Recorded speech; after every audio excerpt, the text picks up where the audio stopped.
Ayan, at dahil nga birthday ni Daddy, mamimili tayo ng kanyang mamimili tayo ng kanyang handa. Para samahan niyo po kami. Tapos na po akong mamili. At ang next ko nga, pupunta naman ako dito sa bilihan ng cake. Tara, samahan niyo ako kung ano kaya magandang cake para kay Daddy. Tapos eto nga yung napili kong cake para sa kanya. Ayan yung kulay, white na may fruit sa ibabaw.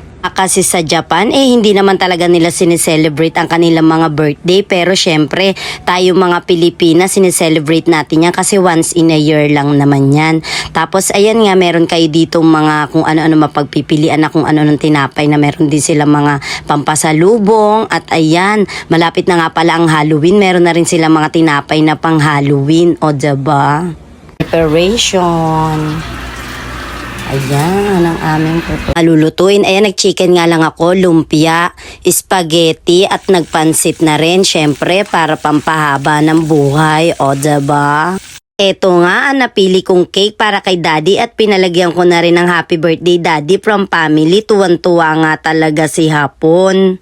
Happy birthday to you. Happy birthday to you. Happy birthday, dear Daddy. Happy birthday to you. Tanjobe omedito. Yay! Tanjobe omedito. Mga cake kita beta. Mami tayo cake kita beta. Tuhan tayo Okay beta. lang. Day to you. Yung kulit tayo beta. Sabi tayo naman. Masashi kita rin.